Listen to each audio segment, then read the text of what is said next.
तुम्हें लगता है तुम फेल होने वाले हो, इसका मतलब यह है कि तुम खुद को एग्जामिन करते हो। तुम्हें पता है कौन सी सिचुएशन में फंसे हुए हो और तुम्हें पता है कि आगे का रास्ता क्या होगा। तुम्हें अगर डर लग रहा है कि आगे मैं जाके फेल हो सकता हूँ, मुझे बहुत सारे करियर ऑप्शंस मिल चुके हैं और मुझे अवेयरनेस आ गई है कि मार्केट में कई सारे करियर ऑप्शंस है और तुम कंफ्यूज्ड हो कि तुम्हें कौन सा चूज़ करना चाहिए। तो मैं आज तुम्हें कुछ बताने वाला हूँ, लेकिन ये तुम्हें थोड़ा सा अलग लगेगा, लेकिन ये काफ़ी ज़्यादा ये काफ़ी ज़्यादा अच्छी चीज़ है जो तुम्हें हेल्प करेगी। अगर एज तुम्हारी 17 से लेकर 25 के बीच में है तो मैं तुम्हें ये बताऊंगा कि तुम्हें इतना ज़्यादा टेंशन लेने की कोई ज़रूरत नहीं है। अगर तुम्हारे पास बहुत सारे करियर ऑप्शंस है, तुम्हारे इंटरेस्ट इतने सारे हैं, अभी ऑनेस्टली मेरे तो बहुत सारे और मेरी हॉबीज़ भी कुछ बहुत ज़्यादा ही है। मेरा ऐसा नहीं है कि मुझे एक ही चीज़ पसंद है तो मैं उसके ऊपर काम करने लग जाऊँगा। मुझे बहुत सारी चीज़ें पसंद है और मैं भी तुम्हारी तरह ही कंफ्यूज था स्टार्टिंग में कि मैं अपना करियर कैसे चूज़ करूं। लेकिन मुझे एक रियलाइजेशन हुई, मुझे जो चीज़ें पसंद थी मैं उनके बारे में इतना ज़्यादा जानता नहीं था। अगर तुम ऐसे इंसान जो जिसके पास अगर 10 हॉबीज़ है और उसके पास उन 10 हॉबीज़ के बारे में 100% नॉलेज है और 100% तुम उसके ऊपर काम करते हो, तो मैं सैल्यूट करता हूँ तुम्हें। बहुत ही सुपर ह्यूमन टाइप के आदमी हो जिस लेकिन प्रैक्टिकली अगर देखा जाए तो यह पॉसिबल नहीं है, क्योंकि हमारा ब्रेन उतना ज़्यादा कैपेबल नहीं है कि एक साथ 10-10 चीज़ों को हैंडल कर सके, या फिर हमारे पास उतना टाइम भी नहीं होता है दिन में कि हम 10 चीज़ें एक साथ ट्राई करें और हर एक चीज़ में 100% देने का सोचें। तुम्हारी एज अभी 17 से लेकर 25 के बीच में है, तो तुम्हें वो चीज़ें जो तुम्हें पसंद है वो एक पेन और पेपर पे लिख के रखनी है। ये सबसे इजी और वर्किंग मेथड है जो मुझे पता है, क्योंकि क्योंकि जितने भी मेथड्स मैंने ट्राई किए हैं उससे मैं बहुत ज़्यादा कंफ्यूज हो चुका हूँ और उनसे उतना ज़्यादा कुछ रिजल्ट मिला भी नहीं था। ये मेरे लिए सबसे ज़्यादा काम की तो वो मैं आपको आज बता रहा हूँ, और ये बहुत ही इजी मेथड है जिसको कोई भी यूज़ कर सकता है। कोई भी स्टार्टिंग में मेरा कुछ ऐसा था कि मैं मुझे बहुत सारी चीज़ों के बारे में इंटरेस्ट है और मेरी बहुत सारी हॉबीज़ भी है, तो मैं एक साथ सबके ऊपर काम करूँगा और सब में एक्सीलेंस पाऊँगा। पर मुझे कुछ रियलिटी के धमके मिले जिसकी वजह से मैं थोड़ा सा अवेयर हो चुका कि एक साथ सारी चीज़ें पॉसिबल ही नहीं है। तो आपको क्या करना है, आपको वो चीज़ों की जो लिस्ट आपने बनाई है जो आपको बहुत ज़्यादा पसंद है या फिर आपकी हॉबीज़ है उनके ऊपर काम करना है। लेकिन यहाँ आता है ट्विस्ट, आपको उसमें से एक ही चीज़ चूज़ करनी है पहले। आपको 3 उसमें से 3 चीज़ें ऐसी निकालनी है जो जिसके बारे में आप बहुत ज़्यादा ऑब्सेस्ड हो, और उन 3 चीज़ों में से भी एक चीज़ पहले चूज़ करनी है जिसके ऊपर आपको सबसे ऑब्सेशन है। अगर आपको ये फिगर आउट करना नहीं आ रहा है तो आपको ये सोचना है, अगर ये चीज़ मेरे इन तीनों में से कौन-सी एक चीज़ जो है, जो मैं अगर लाइफ़ से निकाल दूँगा तो मेरे लाइफ़ के ऊपर बहुत ज़्यादा इम्पैक्ट पड़ेगा, या फिर मेरी पर्सनैलिटी या फिर आइडेंटिटी ही चली जाएगी। अगर वो चीज़ आपने नोट कर ली, उस चीज़ के ऊपर आपने काम करना शुरू कर दिया और उसके ऊपर आपको काम करना शुरू करना है। वही एक चीज़ जिसको आपने चूज़ किया है उसके ऊपर काम करना है, और आप बोलोगे कि बाकी सारी चीज़ों का क्या? उनका क्या होगा?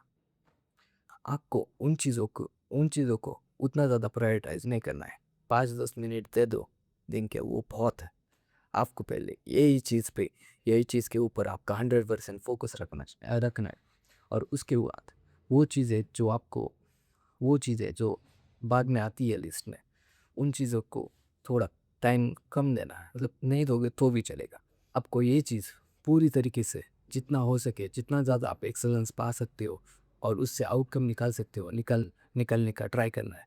अगर आप उसमें फ़ेल हो जाते हो तो आपके पास दूसरे भी है, तो आपको फिर दूसरी चीज़ चूज़ करनी है। ये इतना ज़्यादा जनरल था, और जब मैं मुझे ये ट्रिक पता चली उससे पहले भी मुझे एक थॉट आया था कि ये चीज़ मैं पहले ट्राई कर लूँ, क्योंकि ये बहुत ज़्यादा जनरल है और ये लेकिन मैंने उस टाइम पे वो इग्नोर कर दी। फिर जब मुझे किसी और से रेफरेंस मिला कि ये चीज़ वर्क करती है, तब मैंने कोई चीज़ ट्राई की और मैंने सोचा कि क्यों ना मैं आपको भी रेफरेंस दे दूँ और आप ये चीज़ ट्राई कर लो।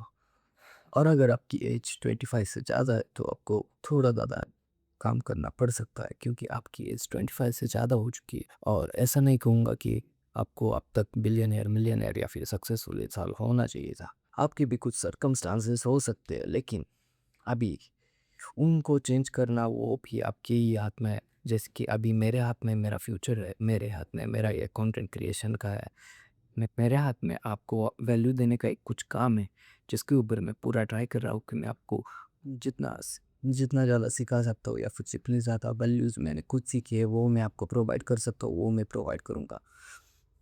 आपको भी सेल्फलेसली उन चीज़ों के ऊपर काम करना है जिनके बारे में आप बहुत ज़्यादा स्किलफुल हो, या फिर जिन चीज़ों के लिए आपको सीखने के लिए पैशन है, या फिर आप ऑब्सेस आपको पता है कि आप अगर उस चीज़ को सीखोगे तो आप अपनी लाइफ में कुछ अच्छा करोगे।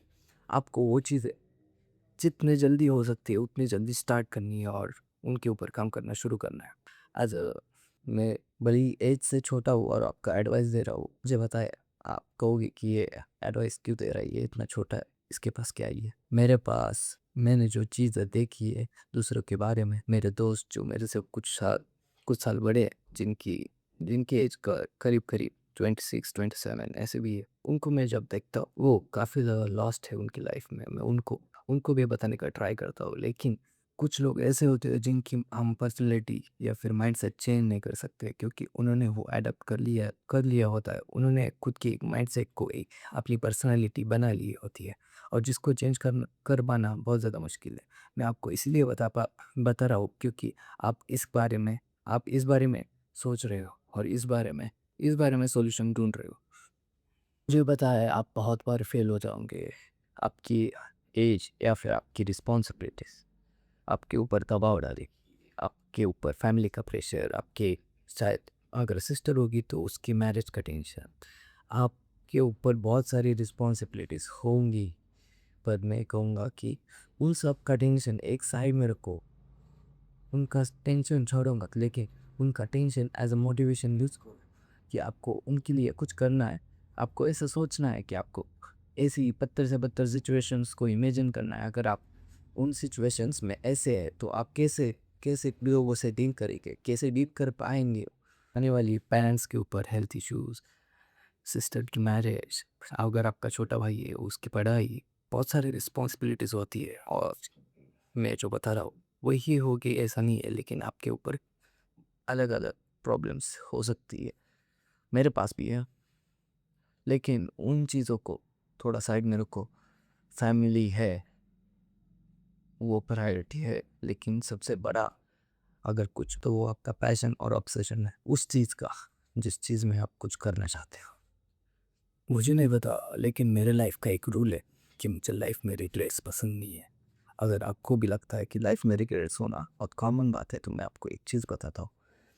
आप जब 75 एज के हो जाओगे और आपके बेड के ऊपर आप सो रहे होंगे और आपके बॉडी में उतनी ज़्यादा ताकत नहीं होगी जब जो कि अभी है, तब आप सोचोगे कि काश मैंने उस टाइम पे कुछ एक्शन दिया होता, काश मैंने उन चीज़ों के ऊपर कुछ किया होता तो मैं आज मेरी कंडीशन बहुत ज़्यादा अच्छी हो। और मैं आपको ये कुछ मोटिवेशन देने के लिए नहीं बोल रहा हूँ, लेकिन दिस इज़ द रियलिटी। और जब मैंने कुछ वीडियोज़ मैंने जब देखी जिसमें रील्स पे लोग सीनियर लोगों को पूछते कि तुम्हें सबसे लाइफ में बड़ा रिग्रेट क्या है, तो ज़्यादा से ज़्यादा लोगों का आंसर वही था कि मुझे रिग्रेट होता है।